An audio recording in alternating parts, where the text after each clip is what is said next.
ठीक है ना।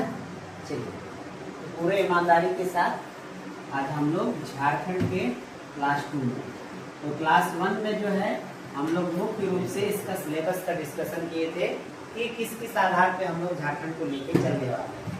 अब जैसे कि आप लोग को ये कौन कौन से एग्जाम में बेनिफिट देगा, ये भी सवाल आप लोगों के दिमाग में होगा। ये जो झारखंड पढ़ेंगे तो सबसे पहले आप लोगों का जो मुख्य एग्जाम है झारखंड का जेपीएससी, जो कि इस बार होना तय है, आने वाले 2 से 4 महीना के अंतर्गत में जो है वो बंगाल जा रहा है।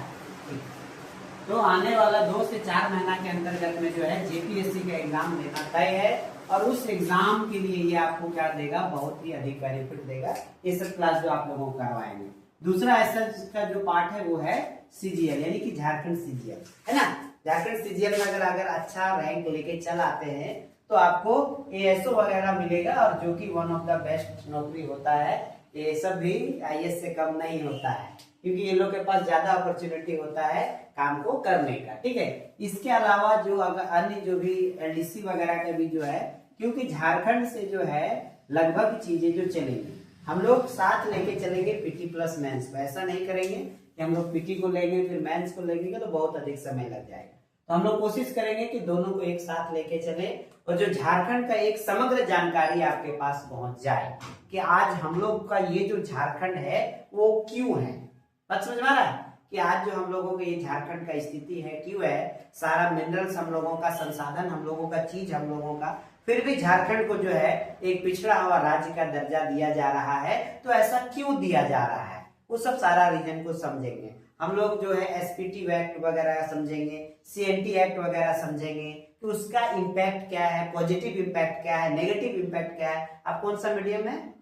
हिंदी मीडियम में, ठीक है। उसका नुकसान क्या है, उसका फायदा क्या है, वो सब सारा का सारा चीज जो है हम लोग देखेंगे, ताकि एक समग्र जानकारी हो। तो ये झारखंड का है क्लास नंबर 2। इसमें हम लोग मुख्य रूप से जो पिछला क्लास में बात किए थे कि हम लोग शुरुआत करेंगे झारखंड का इतिहास से। तो झारखंड के इतिहास को हम लोग 2 भाग में बांट देते हैं। एक जो यहाँ का लोकल राजा लोग हुआ करता था, ठीक है, जैसे आप लोग नाम सुने होंगे, रामगढ़ का राजा, पलामू का राजा, है ना, असुर, है ना, असुर लोग, या आपका मुंडा लोग, हो लोग जो राजा हुआ करता था, हम लोग उस समय के राजाओं के लोकल के बारे में, सिंघों का राजा, हम लोगों के इधर मालुटी वाला राजा, तो जो भी लोकल राजा हुआ करते थे उनका एक हम लोग उसके बारे में अध्ययन करेंगे। और दूसरा एक समग्र अध्ययन करेंगे कि जो इंडियन हिस्ट्री जिस प्रकार से चली आ रही थी, जो कि हम लोग सिलेबस में बात किए थे कि पाषाण युग से लेकर आज तक का, पाषाण युग से लेकर पाषाण युग, नव पाषाण युग, सिंधु घाटी सभ्यता, मौर्य काल, बौद्ध के टाइम में, जैनिज्म के टाइम में बहुत अहम रोल है। आप लोग मेंस में भी देखिएगा और पीटी में भी देखिएगा, जैनिज्म और बुद्धिज्म के टाइम का बहुत अधिक अहम रोल है। और बहुत सारा हम लोगों के पास पुरातात्विक स्रोत है अभी भी कि जैनिज्म और बुद्धिज्म का बहुत सारा चीज अभी भी पलामू में, बोकारो में, बहुत सारे जगहों में अवेलेबल है। तो वो सब सारा चीज हम लोग देखेंगे।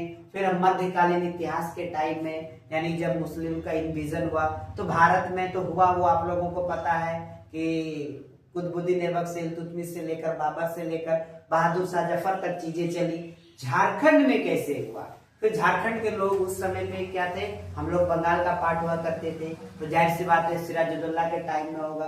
प्लासी का युद्ध में झारखंड को क्या इम्पैक्ट होगा, या झारखंड सब ब्रिटिशर के सपोर्ट में रहेगा उस समय, या नवाबों का सपोर्ट करेगा, बात समझे, या बक्सर के युद्ध में क्या स्थिति हम लोगों की होगी, या उसके बाद को जब ब्रिटिशर पूरी तरह से बंगाल को कब्जा कर लेगा, कब, 1765 के बाद एक बहुत बड़ा संधि होता है, उसको कहते हैं ट्रीटी ऑफ इलाहाबाद, ठीक है, 1765 में होता है, 1765 में होता है इलाहाबाद की संधि।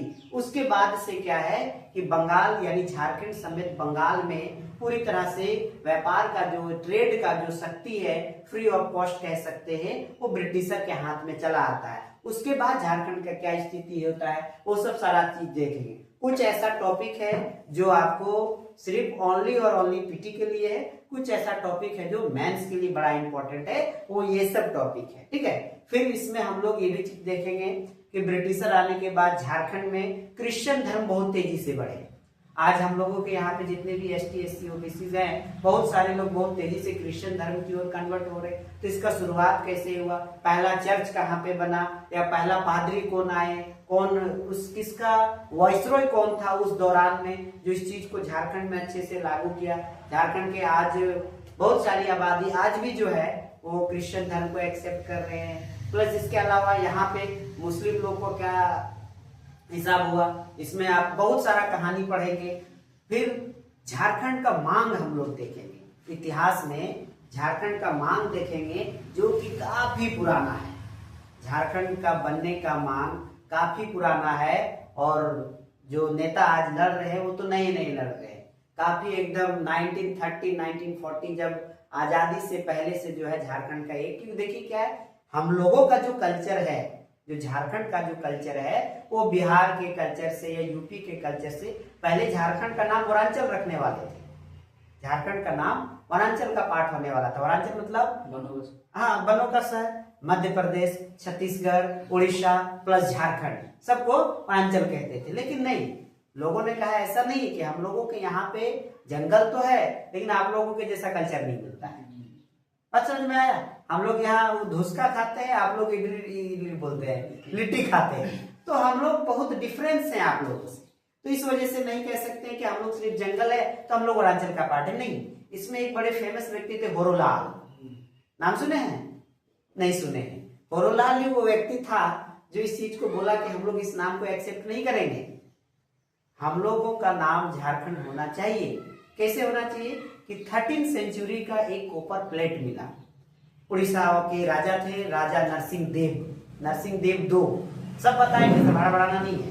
राजा नरसिंह देव दो थे, उनके टाइम में उन्होंने अपने आप को झारखंड का जो है क्या कर दिया था, राजा घोषित कर दिया था। तो पहली बार झारखंड शब्द वहां से हम लोगों को मिलता है। तो होरोलाल ने इस चीज को साबित किया कि हम लोगों का नाम जो है युवरांचल नहीं, हम लोगों का नाम झारखंड होना चाहिए। फिर हम लोगों का नाम झारखंड रखा गया, नहीं तो आज वरांचल का ही पार्ट होते हैं हम लोग और वरांचल ही कहलाते मेन, ठीक है। तो उस प्रकार से ब्रिटिशर का इम्पैक्ट हुआ। फिर जब आजादी हुआ 1947 में, जब हम लोग आजाद हुए, तो आजादी के टाइम में झारखंड की क्या स्थिति थी वो भी देखेंगे। आजादी के बाद जो पहला 5 ईयर प्लान आया, 5 ईयर प्लान क्या है? 5 ईयर प्लान जो पंचवर्षीय योजना सरकार लेके आती है कि आने वाले 5 साल में हम लोग क्या करेंगे, है ना? बात समझ पा रहा है? जैसे हम लोग आजाद हुए उस समय पहली बार पंचवर्षीय योजना आया, जिसमें सरकार ने कहा कि हम लोग कृषि में बहुत अधिक ध्यान देंगे। दूसरा आया, हम लोग इंडस्ट्रीज में बहुत ध्यान देंगे, जिसके तहत में जो जमशेदजी टाटा वगैरह जो फैक्ट्री वगैरह बना बोकारो धनबाद वगैरह में, कब बना? वो सेकंड के टाइम में, इंडस्ट्रियल के टाइम में बना। तो इस प्रकार से सरकार पंचवर्षीय योजना, तो झारखंड को क्या मिला? उसी बीच में आप लोग सुने होंगे कि झारखंड में जितना भी राज्य का बंटवारा हुआ है वो सब का सब किसके आधार पे हुआ है? भाषा के आधार पर, लैंग्वेज के आधार। झारखंड में जो भी राज्य का बंटवारा हुआ है सब का सब भाषा के आधार पे हुआ है, लैंग्वेज के आधार पे हुआ है। तो झारखंड का लोग भी मांग और तेज कर दिया, क्योंकि पहला जो राज्य बना भाषा के आधार पे वो बना तेलुगु भाषी वाले। तेलुगु भाषी कहाँ है? आंध्र प्रदेश, है ना? तेलुगु भाषी आंध्र प्रदेश। उसमें एक बहुत फेमस नेता हुआ करते थे पोट्टी श्रीरामुलु, भूख हड़ताल में बैठे 2 महीना, 1-2 दिन नहीं, 2 महीना तक भूख हड़ताल में बैठ गए, मर भी गए बेचारा। लेकिन अब जैसे मर गए, पूरे भारत में जो एक आतंक का माहौल फैल गया, लोग रास्ता जाम, टायर जलाना, रोड जलाना, मजबूरी में जो है पंडित नेहरू जी को एक भाषा के आधार पे, क्योंकि उस समय वल्लभ भाई पटेल या अन्य नेता, वल्लभ भाई पटेल तो उस समय तक लगभग तबियत खराबी था उनका, तो लगता था कि अगर भाषा के आधार पे बांटेंगे तो जो यूनिटी है वो खत्म हो जाएगा, जो एकता है जो किसी तरह करके जोड़े हैं। और भारत को जोड़ने में वल्लभ भाई पटेल का बहुत अहम रोल है, समझ रहे? बहुत ही अहम रोल है। शायद वो अगर ना होते तो आज हम लोगों का ये स्थिति नहीं होता, हम लोग भी बांग्लादेश में होते। क्योंकि एक समय बहुत जब हम लोगों का अपना मांग नहीं मिल रहा था तो कुछ नेताओं ने ये भी मांग कर दिया कि हम लोग कहाँ चला जाएंगे, मौका इधर नहीं मिला तो हम लोग बांग्लादेश का पार्ट हो जाएंगे। बात समझ में आया?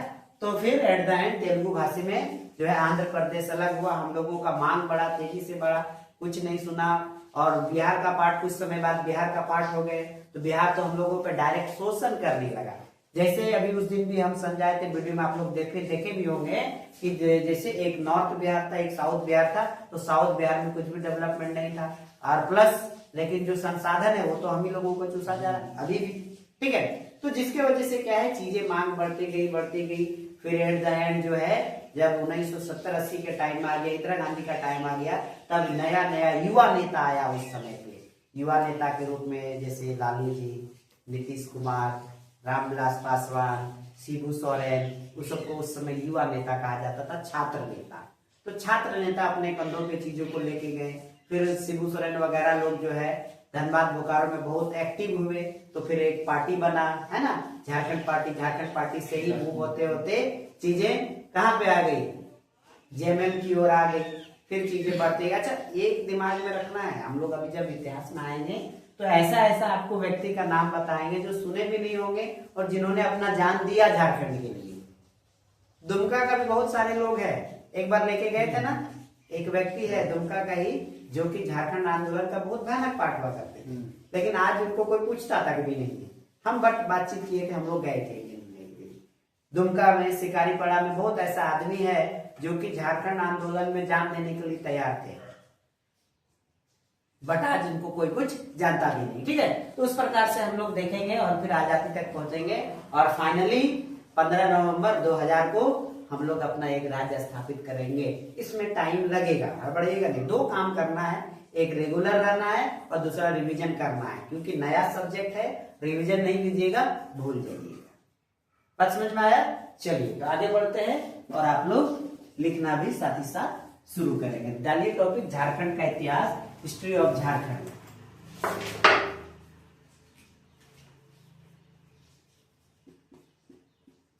झारखंड का इतिहास, हिस्ट्री ऑफ झारखंड। हम लोग बाइलिंगुअल लेके चलेंगे, क्योंकि झारखंड का इतिहास पढ़ेंगे या झारखंड पढ़ेंगे तो कुछ ऐसा चीज है, शब्द है जिसको इंग्लिश वाला भी डिफाइन नहीं कर सकता है। यहाँ का जो कल्चर है ना, होड़ो कल्चर, ठीक है, तो उसको जो है ना वो अलग ही चीज है। बात समझ रहा है? चलिए, तो इतिहास को अगर हम लोगों को जानना है तो हम लोग इतिहास में हम लोगों के पास दो ही सोर्सेस है या दो ही स्रोत है। अगर इतिहास हम लोगों को जानना है तो दो ही स्रोत है। एक को हम लोग कहते हैं क्या चीज, साहित्यिक स्रोत, इसको इंग्लिश में कहते हैं क्या चीज, लिटरेरी सोर्सेस, ठीक है, साहित्यिक स्रोत और लिटरेरी सोर्सेस। और जो दूसरा है वो हम लोग को कहते हैं आर्कियोलॉजिकल एविडेंस, हिंदी में कहते हैं पुरातात्विक स्रोत, ठीक है, हिंदी में कहते हैं पुरातात्विक स्रोत। ये दो स्रोत हैं, ठीक है। अब समझते हैं इसको कि इतिहास को अगर हम लोगों को जानना है तो ये दो प्रकार के पास हम लोगों का संसाधन है, या दो प्रकार का हम लोगों के पास एविडेंस का साधन है, जिससे जो है हम लोग इतिहास को जान सकते हैं। Either you move to the literary sources, यानी कि साहित्यिक सोर्सेस के आधार पे, या फिर जो है आप पुरातात्विक यानी कि आर्कियोलॉजिकल एविडेंस के आधार पे, ये दो आधार पे आप बात सकते हैं। आज समझ में आ रहा है? एकदम सिंपल है। शुरुआत में हम बहुत तेज नहीं ले चलेंगे, अभी और भी तेज चलेगा, गाड़ी मेरा बहुत पिकअप रहता है, समझा, GTA 5, ठीक है। तो अगर इतिहास को अगर हम लोगों को जानना है, कोई भी इतिहास को, तो हम लोगों के पास दो ही है, एक या तो साहित्यिक स्रोत है या तो फिर आर्कियोलॉजिकल एविडेंस है। एक उदाहरण देते हैं जिससे आप लोगों को समझ में आ जाएगा, बहुत ही इजी। अच्छा, दिल्ली में जाके भी यही झारखंड पढ़ेगा जो पढ़ेगा, पटना में भी जाके या रांची में भी जाके यही पढ़ेगा, कुछ फर्क नहीं पड़ेगा, झारखंड तो झारखंड है, ठीक है। जैसे कि एग्जाम्पल देते हैं, जैसे हम यहाँ आप लोगों को पढ़ा रहे हैं, अचानक से भूकंप आया, पूरा बिल्डिंग समेत दब गया, नीचे चले गए, होगा नहीं, एग्जाम्पल बता रहे हैं, ठीक है, दब गया। अब सपोज दब गया और मोहल्ला वाला तो बचा हुआ एक दो आदमी, या अभी पाकिस्तान वाला को गिर गया, बाकी इधर तो हम लोग दे रहे हैं, हो सके हो जाए, ठीक है, तो दब के खत्म हो गए हम। लेकिन एक तो कुछ आदमी बच गया, तो वो तो आदमी लिखेगा कि ऐसा ऐसा ऐसा चीज हुआ था, तो जो लिखा वो साहित्यिक स्रोत है। लेकिन अगर ऐसा हो जाए कि धीरे धीरे शब्द समाप्त हो जाए और 1000 साल 2000 साल बाद एक नई पीढ़ी जन्म ले और वो खुदाई के दौरान में हम लोगों का दांत मिलेगा, क्योंकि सबसे लास्ट तक क्या रहता है, दांत रहता है। दांत को एक पार्ट है इनामेल, नाम सुने हैं? हाँ, इनामेल, ये जो सबसे हार्डेस्ट पार्ट है इसको कहते हैं इनामेल। वो सड़ता गलता नहीं है, कई हजारों साल बाद सड़ेगा, बॉडी तो तुरंत सड़ जाएगा। ठीक है, तो इनामेल मिला, तो वो क्या अंदाजा लगाएगा, या तो कोई सभा होता होगा, कोई मीटिंग होता होगा, या मेला चलता होगा, है कि नहीं? ढेर सारा दांत मिला है मतलब आदमी हुजूम लगा होगा, कुछ भी आदमी अंदाजा तो कुछ भी लगा सकता है। तो वो जो दांत मिला और दांत के आधार पे जो निकाला गया वो सब का सब क्या है, पुरातात्विक स्रोत है। और जो लिखा, जो बच गया, जो लिखा कि फलाना तारीख को खूटा बांध रोड में एक बिल्डिंग गिरने से, तो देखने वाला, ठीक है ना, वो क्या हो गया, साहित्यिक स्रोत। आप पढ़ेंगे, आप उसको 1000 साल बाद उसको पढ़ेगा कि ऐसा ऐसा घटना हुआ था। ठीक है, तो हम लोग सबसे पहले चलेंगे साहित्यिक स्रोत, फिर चलेंगे पुरातात्विक स्रोत। और याद रखना है, जो क्लास होगा इसमें थोड़ा सा रटना भी पड़ेगा। जैसे अगर बोलेंगे कि हजारीबाग के इसको से क्या मिला है, एक एविडेंस मिला है, या भूल भुलैया मिला है, या रंग चित्र मिला है, तो आपको वो याद रखना पड़ेगा। या गुमला के पहाड़ी से मिला है, या बड़का गांव से मिला है। बड़का गांव कहाँ है, रांची नहीं, रामगढ़ से सटा हुआ है। बड़का गांव से मिला है, तो वो आपको कुछ कुछ चीजें रखना पड़ेगा। लेकिन मेंस में सवाल ये नहीं पूछेगा, मेंस में ये तो पीटी का बता रहे हैं, मेंस में पूछेगा कि जितना भी हम लोगों का स्रोत है वो छोटा नागपुर के ही क्षेत्र में क्यों है। सोचने वाली बात है कि नहीं, कि उसी क्षेत्र में क्यों है, या इधर कम क्यों है। बात समझ में आया?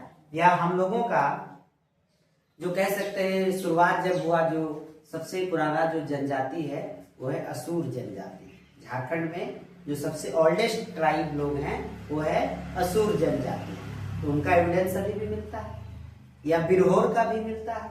और असुर जनजाति का ही जो पूर्वज कौन है, लोहार, बाबू लोहार, है ना। तो लोहार लोग जो आज हमारे झारखंड में है वो असुर के ही पूर्वज है। और वही असुर लोग है जो सिंधु घाटी सभ्यता के पहले से लोहा के बारे में जानता था। और लोग से अब बढ़िया तलवार, रामपुरी, चाकू कोई नहीं बनाता था। समझ में आया? चलो, तो हटाओ और फिर से नया टॉपिक डालो, साहित्यिक स्रोत। और एक, हाँ, साहित्यिक स्रोत नया टॉपिक डालिए। ठीक है, चलिए नंबर 1, लिटरेरी सोर्सेस। ठीक है, साहित्यिक स्रोत मतलब लिखा हुआ, जो भी चीज हम लोगों के पास लिखा हुआ है। अच्छा, जो बहुत ऐसा चीज है जो लिखा हुआ है उसको हम लोग पढ़ नहीं पा रहे, वो साहित्यिक स्रोत नहीं है। जैसे सिंधु घाटी सभ्यता का लिपि हम लोग अभी भी नहीं पढ़ पा रहे, तो वो साहित्यिक स्रोत नहीं है। आप जिसको पढ़ के समझ पा रहे वो साहित्यिक स्रोत है। अगर फॉर एग्जाम्पल कि मंदारण में लिखा, अभी हम तुमको दे देंगे कुछ, तो तुमको 6 महीना लगेगा मंदारण पढ़ने सीखने में। बात समझ में आया? तो बहुत ऐसा भाषा है, बहुत ऐसा लिपि है जिसको अभी भी हम लोग क्या नहीं कर पाए हैं, डेसिफर नहीं कर पाए हैं। ठीक है, तो वो स्रोत नहीं है। अगर भारत के इतिहास की बात करें तो जो सबसे पुराना कोई लिखित चीज है वो क्या है, वेद, है ना। जो भारत के इतिहास में सबसे पुराना कुछ अगर कोई लिखित चीज है तो वो क्या है, वेद है। वेद से पुराना कुछ नहीं लिखा है। वेद कितना है, कौन कौन सा, ऋग्वेद, अथर्ववेद, सामवेद, यजुर्वेद। इसमें एक सवाल पूछा बड़ा अच्छा, जादू टोना का मामला किसने दिया हुआ है? ऋग्वेद नहीं, सामवेद नहीं, सवाल अथर्ववेद। अथर्ववेद सवाल है ये सवाल है कि जादू टोना किसमें आता है? काला जादू, हाँ, ब्लैक मैजिक, काला जादू जो है किस वेद का पाठ है, तो वो अथर्ववेद का पाठ है। और चारों वेद में से ऋग्वेद, अथर्ववेद, सामवेद, यजुर्वेद, चारों वेद में से जो सबसे पुराना वेद है वो कौन सा है, ऋग्वेद है। ठीक है, चारों वेद में से जो सबसे पुराना वेद है वो कौन सा है, वो ऋग्वेद है। सेम हिंदी इंग्लिश में भी सेम, ऋग्गा वेदा, ठीक है, वेदा। इसको और अच्छे से लिख देते हैं। ऋग्वेद। ठीक है, सबसे पुराना क्या है कि ऋग्वेद है। अच्छा, तो ऋग्वेद में झारखंड शब्द का जिक्र नहीं है, लेकिन इलाका तो था कि नहीं? ये मिट्टी तो था ना शुरू से, ये तो बाद में आके तो बसा नहीं होगा आसमान से। चलिए, तो ऋग्वेद का एक कह सकते हैं पाठ है, उस पाठ का नाम है ऐतरेय ब्राह्मण। ब्राह्मण नहीं, ब्राह्मण। ठीक है, फिर से सुनिए। हाँ, अब लगता होगा क्या चीज है, हम सिंपल भाषा में समझाते हैं। जैसे इतना मोटा आर.डी. शर्मा का किताब है या आर.एस. अग्रवाल का किताब है, तो बहुत कोई क्या करता है, अच्छा इंग्लिश हिंदी दोनों में ऐतरेय है, ठीक है ना, उसमें हिंदी इंग्लिश नहीं करना है। तो अब इतना मोटा किताब अगर आपको रिवीजन करना है या पढ़ना है तो हर बार नहीं करते हैं, आप क्या करते हैं, इसको शॉर्ट नोट्स बना देते हैं। तो ये ऋग्वेद का शॉर्ट नोट्स है। अब समझ में आया थोड़ा सा, है ना? जो ऐतरेय ब्राह्मण है वो क्या है, ऋग्वेद का शॉर्ट नोट्स है, समरी है। उस समरी में जो है पहली बार झारखंड शब्द का जिक्र, मतलब झारखंड के इलाके का, झारखंड क्षेत्र का जिक्र जो है वो पहली बार है, फर्स्ट टाइम झारखंड क्षेत्र का जिक्र है। किस नाम से? तो पुंड्र नाम से। अच्छा, ये पढ़े बहुत अच्छा, इंग्लिश हिंदी दोनों में पुंड्र है, PUNDRA, पुंडरा। ठीक है, पहली बार क्या है कि झारखंड क्षेत्र का जिक्र है, कहां पे? ऋग्वेद के ऐतरेय ब्राह्मण वाले पाठ में। बात क्लियर है? झारखंड पहले कहा जाता था। ठीक है, भारत के इतिहास का जो सबसे पुराना किताब है वो कौन सा है? ऋग्वेद है। अच्छा, ऋग्वेद में भी, जो चारों वेद में भी से जो सबसे पुराना है वो यही है, ठीक है ना? बाकी ऋग्वेद के बारे में डिटेल इंडियन हिस्ट्री में पढ़िएगा, इसमें नहीं, क्योंकि हम लोग को तो झारखंड जाना है, हम लोगों को इसमें भी घुसना नहीं। ठीक है, चलिए, समय के बाद ऋग्वेद में और एक, इसी में आते हैं, ऋग्वेद का और एक जो पाठ है वेदा, वो है अथर्ववेद। और अथर्ववेद में जो कि आप लोगों को बताएं कि जादू टोना वाला कहानी है, उसमें मतलब क्या कहे, ऐसे भी है, इसमें थोड़ा सा अथर्ववेद में जो है मुख्य रूप से झारखंड क्षेत्र का जिक्र है, लेकिन इस आधार पे है, समझिए, वो आपका जो 500 से लेकर 600 के टाइम के बीच में पूरा का पूरा जो वैदिक काल जिसको कहते हैं, वैदिक पीरियड कहते हैं, तो ऐसा वहां पे माना जाता था कि दो प्रकार के लोग रहते हैं, या तो वो आर्य है, गोरा लोग, या तो फिर वो अनार्य है। बात समझ में आ रहा है? वैदिक काल में जो पढ़ा लिखा वेल एजुकेटेड गोरा लोग होता था उसको कहते थे आर्यंस, आर्य, जिसको हम लोग बाहरी भी कहते हैं। और जो अनार्य वो लोग है जो कि क्या है, काला लोग, अनएजुकेटेड, उसको हम लोग कहते हैं अनार्य। ठीक है, तो याद रखेंगे, एक पॉइंट यहाँ पे लिखिए कि वैदिक काल में, लिखेंगे आप लोग, वैदिक काल में झारखंड को अनार्य प्रदेश कहा गया है, अनार्य प्रदेश कहा गया है। अथर्ववेद वाला बता रहे हैं, ठीक है, बात क्लियर है? यहां तक क्लियर है कि वैदिक, पूरा वैदिक काल का बता रहे हैं, यानी कि चारों वैदिक पीरियड के टाइम का बात बता रहे हैं कि जो आपका वैदिक काल है उस काल में झारखंड को अनार्य प्रदेश, क्यों? क्योंकि यहाँ कैसा लोग है, काला लोग है, आर्यंस नहीं है, गोरे लोग नहीं है, या जो वेद नहीं पढ़ पाते हैं वैसे लोग रह रहे हैं। ठीक है, लेकिन जो अथर्ववेद है, जो जादू टोना वाला, सादा जादू काला जादू दोनों, जनरली जादू काला ही होता है, ठीक है, वो वाला पानी कहाँ गया? ये अभी आज का एक बार स्लो करके चला, इधर वाला हिट कर गया यहाँ पे तो। हाँ, ठीक है,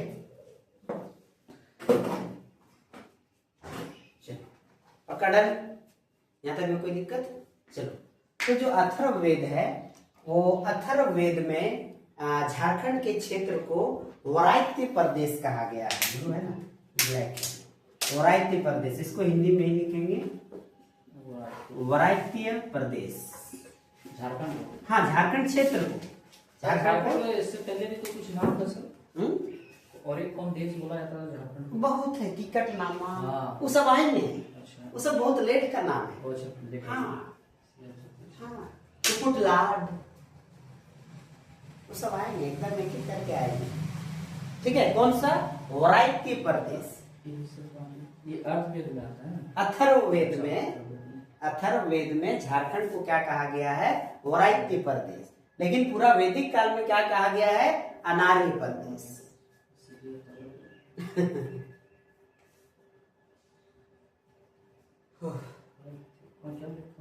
वराइत्य प्रदेश, वो ठीक है।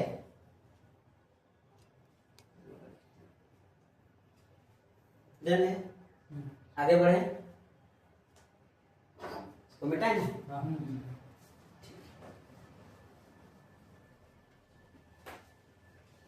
नंबर 2 हुआ। नंबर 3, समय बीता, आप लोग सुने होंगे मगध साम्राज्य, है ना, जनपद महाजनपद, है ना, मगध तो मगध है, महाजनपद, कितने महाजनपद हुआ करते थे? 16 महाजनपद हुआ करते थे। 16 में से सबसे पावरफुल कौन सा? मगध महाजनपद। और मगध पीरियड में जो आप लोग रूलर शासक जो सबसे प्रसिद्ध सुने होंगे टाइम पीरियड, वो सुने होंगे मौर्य काल, है ना। मगध में ही जो आप लोग इसमें सुने होंगे, मगध का जो स्थापित करने वीरभद्र राजा, वीरभद्र, उसके बाद जरासंध, जरासंध वाला भी सुनेंगे, बताएंगे। जरासंध को मैंने क्या कहे, मैंने ही था, मैंने उनके ऊपर ही था, ताकत था ऐसा उनको कि कोई भी उसको मारता था वापस से जुड़ जाता था। महाभारत के टाइम में, महाभारत के टाइम में भी झारखंड का जिक्र है। झारखंड का आदमी लड़ेगा किसके तरफ से? कौरव के तरफ से। अच्छा, हाँ, क्योंकि भीम जो है ना, वो लास्ट में तो जरासंध को भीम ही अलग करता है ना। तो जब वो श्री कृष्ण के पास गए कि देखो भैया, इसको तो जितना बार मारते हैं वापस से जुड़ जाता है, माने अलग अलग फेंक दो पूरब पश्चिम फिर भी जुड़ जाए। तो श्री कृष्ण बुद्धि दिए कि अपोजिट अपोजिट फेंको तो रिपेल कर जाएगा। अगर एक साथ फेंक रहा तब तो जुड़ जा रहा, अपोजिट में उसका डायरेक्शन फेंको, इधर मुंडी इधर फेंक, दोनों रिपेल कर जाएगा। तब तो हम लोग लड़ते हैं कौरव की तरफ से, तभी ये हाल है। पांडव की तरफ से नहीं थे हम लोग, इसीलिए कहानी सुनाएंगे। अरे बहुत भयानक है झारखंड का कहानी। हाँ, बहुत बहुत पुंडरीक प्रदेश वगैरह आएगा ना, इसीलिए तो बहुत भयानक, धीरे धीरे आएंगे। ठीक है, चलो, तो मौर्य काल आया। मौर्य काल में जो है, अच्छा इसमें अच्छा बता देंगे इसी में कि महाभारत में एक पर्व होता था दिग्विजय पर्व, उस पर्व में भी झारखंड का जिक्र है। दिग्विजय पूछे, ये एग्जाम के लिए काम का है। दिग्विजय पर्व महाभारत में अलग नाम से पुकारता था, लेकिन वो खास प्रकार का एक पर्व था दिग्विजय पर्व। उस दिग्विजय पर्व में फिर झारखंड का जिक्र है। तो जब मौर्य काल आया, मौर्य काल का स्थापना किसने किया? कौन किया जी? मौर्य काल का स्थापना करने वाला कौन था? चंद्रगुप्त मौर्य। नाम सब बड़े हैं, लेकिन ये भी ठीक है, चंद्रगुप्त मौर्य। और चंद्रगुप्त मौर्य प्लस उसमें उसका एक मंत्री हुआ करता था चाणक्य। चाणक्य का ही दूसरा नाम है कौटिल्य। कौटिल्य का ही दूसरा नाम है विष्णुगुप्त। तीनों नाम एक ही आदमी का है। ऐसा कहा जाता है कि चाणक्य और चंद्रगुप्त मौर्य दोनों मिलकर, एक का दिमाग एक का ताकत मिलके जो है, जो राजा धनानंद हुआ करते थे उनको उखाड़ के फेंका, और 322 ईसा पूर्व में के आसपास में भारत में मौर्य साम्राज्य का स्थापना किया गया, दोनों का मिलके। और वो भी क्या हुआ, कहता है कि जो राजा धनानंद थोड़ा क्या कहे, एरोगेंस बहुत अधिक था, घमंडी किस्म का था, तो पंडित आदमी था बेचारा, उसका बेइज्जती कर दिया था, तो कसम खा लिया था चुट्टी बांध के कि इसको बर्बाद करके रहेंगे। कहानी है सर, ठीक है। तो याद रखेंगे कि मौर्य काल में एक व्यक्ति हुआ करते थे, उसका नाम क्या है? चाणक्य, कौटिल्य या विष्णुगुप्त, सब आदमी एक ही है। चाणक्य, कौटिल्य या फिर विष्णुगुप्त, सब आदमी एक ही है। और इनके द्वारा एक बहुत ही प्रसिद्ध किताब लिखा गया है, उस किताब का नाम है अर्थशास्त्र। पढ़े होंगे, है ना। चाणक्य के द्वारा बहुत ही प्रसिद्ध किताब लिखा गया है और इस किताब का नाम है अर्थशास्त्र। याद रखेंगे, ये एक राजनीतिक किताब है ना, इकोनॉमी वाला किताब नहीं है, इकोनॉमिक्स का बुक नहीं है, ये एक राजनीतिक किताब है। और इस अर्थशास्त्र में झारखंड के में 2 नदियों का जिक्र है। एक नदी जो सबसे फेमस है, इरबा नदी। इरबा कहाँ है जी? इरबा नदी का जिक्र है। और दूसरा है शंख नदी। झारखंड के 2 नदी का जिक्र है अर्थशास्त्र वाले पुस्तक में। एक का नाम है इरबा नदी, दूसरे का नाम है शंख नदी। इरबा नदी से क्या निकलता था? कहाँ से? इरबा नदी और मांझी में है।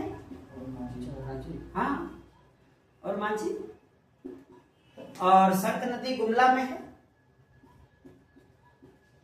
और ऐसा लिखा है कि दोनों नदी से हीरे की प्राप्ति होती थी। अब शायद होता होगा उस समय, कौन जाने, हो सके हो। जब स्वर्ण रेखा नदी से सोना मिल सकता है तो इरबा और शंख से हीरा क्यों नहीं मिल सकता है? कोई बड़ी बात नहीं, दोनों से हीरा मिलता है। हाँ, ये दोनों से, इरबा नदी और मांझी में, शंख नदी गुमला में। और दोनों से क्या चीज की प्राप्ति होती थी? हीरे की प्राप्ति होती थी। इस चीज को याद रखें, ठीक है ना। इरबा नदी, शंख नदी कहाँ पे? इरबा कहाँ पे?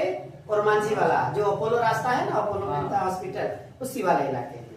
और शंख नदी गुमला में। गुमला बाईपास रोड है येलो ड्रम रोड में। तो येलो ड्रम रोड में आपका इस नदी का अभी भी, ऐसा बात नहीं, इरबा नदी अभी भी नाला है, वो अलग बात है। अभी नाला भी कन्वर्ट हो गया है, बट नदी तो नदी है, ठीक है ना। ये दोनों नदियों का जिक्र है किसमें? अर्थशास्त्र बुक में। लेकिन और झारखंड का जो जिक्र है इसमें अर्थशास्त्र में, वो है किकट प्रदेश के नाम से। अर्थशास्त्र, हाँ, किकट प्रदेश। अर्थशास्त्र पुस्तक में जो झारखंड का जो जिक्र है वो किस नाम से है? किकट प्रदेश के नाम से है, याद रखेंगे।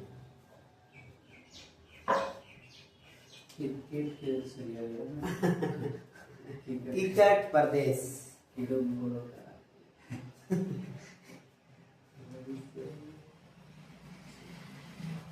ठीक है ना।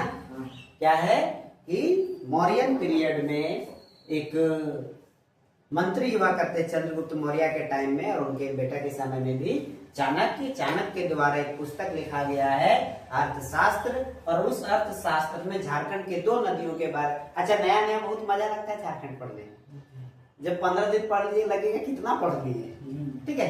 झारखंड के 2 नदियों के बारे में जिक्र है। एक है इरबा नदी और दूसरा है शंख नदी। इरबा नदी और मांझी में है और शंख नदी गुमला में है। और मांझी वही जगह है जहाँ से क्या क्रॉस होता है झारखंड में, और मांझी वही जगह है जहाँ से कर्क रेखा क्रॉस होती है। और वहीं पे क्या है?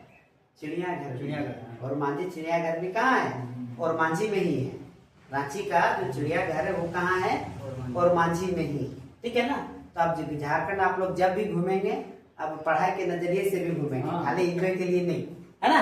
चलिए, उसके बाद इसी पीरियड में मौर्य काल में ही और एक दमदार राजा आया। उस राजा का नाम था Ashok the great, Ashoka the great, ठीक है। और एक राजा आया, उसका क्या नाम था?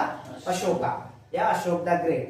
तो अशोक अपने काल में क्या था ना कि बहुत अधिक शिलालेख, रॉक एडिक्ट्स, इंस्क्रिप्शन, अभिलेख बहुत अधिक मात्रा में जो है अपना उजागर करवाया था, निकलवाया था। क्या होता था?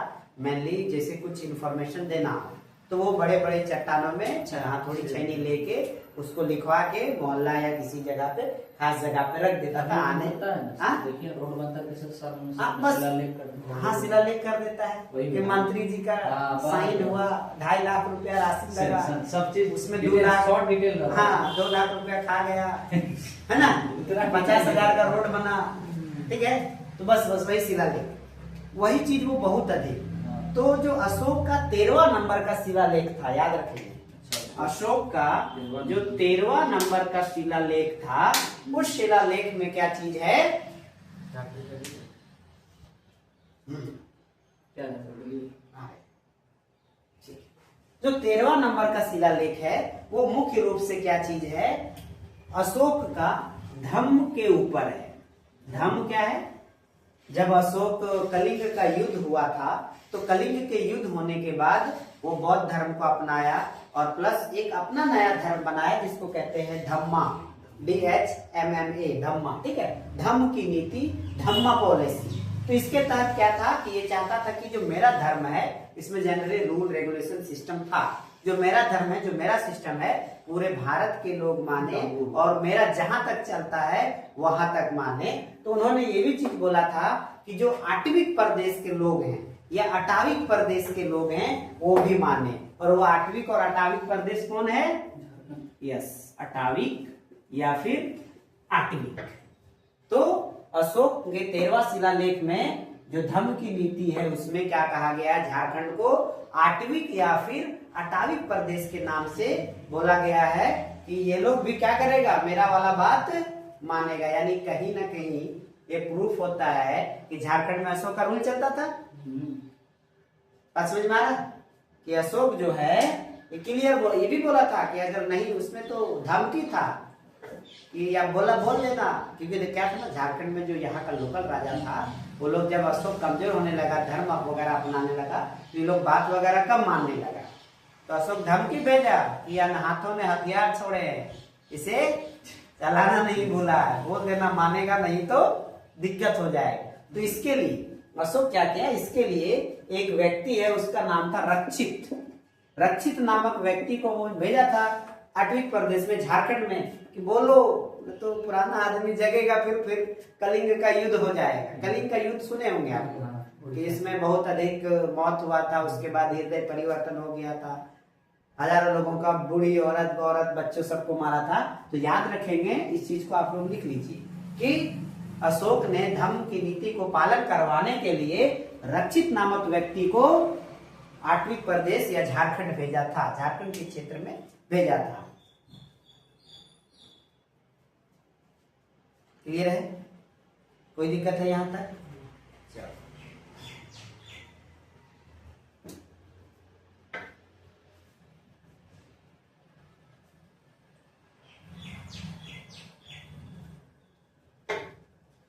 ठीक है। चलिए, अब महाभारत वाला भी लिख ही लीजिए, फिर बाद में कहाँ उसको लटकाइएगा।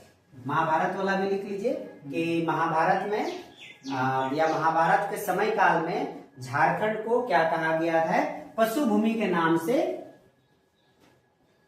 लिखा गया है। इस चीज को लिख लीजिए, लिख दे रहे हैं। महाभारत काल में हाँ, झारखंड को किस नाम से पुकारा गया है या लिखा गया है, पशु भूमि के नाम से। इस चीज को याद रखेंगे, इंपॉर्टेंट है ये, है ना। बाकी कहानी तो बताई थी महाभारत में। तो हम लोग किसके तरफ से थे? कौरवों के तरफ से। कुछ लोग गिना चुना लोग छोड़ के 99% हम लोग कौरव की तरफ से, पांडव की तरफ से नहीं थे। ठीक है, लेकिन याद रखेंगे कि इसी महाभारत के जो दिग्विजय पर्व है, इसमें झारखंड को क्या कहा गया है, पुंडरिक प्रदेश के नाम से पुकारा गया है। पुंडरिक प्रदेश के नाम से जाना गया है, याद रखें। दिग्विजय पर्व में स्पेशली बता दे रहे हैं। यहां तक समझ गए? एक बार जल्दी से रिवीजन कराएं क्योंकि भूल गए हो। दिग्विजय तो ये त्योहार है, त्योहार। हाँ, महाभारत के टाइम में बहुत सारा त्योहार हुआ करता था, उसमें से एक त्योहार है दिग्विजय। इसमें लेकिन सीरियल में दिखाया ऐसे कि दिग्विजय मतलब एक मिशन को बोला गया है। अच्छा, हो सकता है पूरा भारत के जीतने के बाद त्योहार मनाया होगा। दिग्विजय। हाँ, तो झारखंड कौरवों का पार्टी है, पांडवों का नहीं। हाँ, वही कार्ड निकला था दिग्विजय के। हाँ, ठीक है। तो कौरव के सेना के तरफ से हम लोग लड़ रहे थे, हम लोग इन से झारखंड के लोग जो उस समय होंगे। हाँ, पूर्वज कौन जाने, हो सके हम लोग अफगानिस्तान से आए हैं। इतिहास जो है ना बड़ा मजेदार चीज है। बशर्ते क्या है ना कि उसके लिए एनर्जी लगाना पड़ता है, इतिहास के लिए समझना पड़ता है, माथा खपाना पड़ेगा, दिमाग लगाना पड़ेगा। ठीक है, ये समझ में आया? चलिए तो एक बार झट से रिवीजन कराते हैं, फिर बढ़ेंगे हम लोग आगे। ठीक है, तो पहले क्या बोले, इतिहास को जानना है तो दो सोर्स स्रोत है, एक हम लोगों का साहित्यिक स्रोत, दूसरा आर्कियोलॉजिकल। क्लियर है? इसमें हम लोग क्या शुरुआत किए हैं, साहित्यिक स्रोत, है ना। तो साहित्यिक स्रोत में सबसे पहला बोले थे कि भारत के हिसाब में सबसे जो लिखा हुआ पहला चीज क्या है, वो है वेद। वेद में भी सबसे पुराना कौन सा है, ऋग्वेद, है ना। तो ऋग्वेद में भी क्या है, जो एक पाठ है कौन सा, ऐत्रेय ब्राह्मण। और ऐत्रेय ब्राह्मण में क्या, झारखंड को किस नाम, झारखंड क्षेत्र को किस नाम से पुकारा गया है, पुंड्र के नाम से। हाँ, पुंड्र, ऐसा पुंड्र, हाँ पुंड्र, झारखंड को पुंड्र के नाम से पुकारा गया है। दूसरे में क्या बताते हैं उसी में कि वेद का ही एक है कौन सा, अथर्ववेद। और उस अथर्ववेद में क्या कहा गया है, बताइए जी।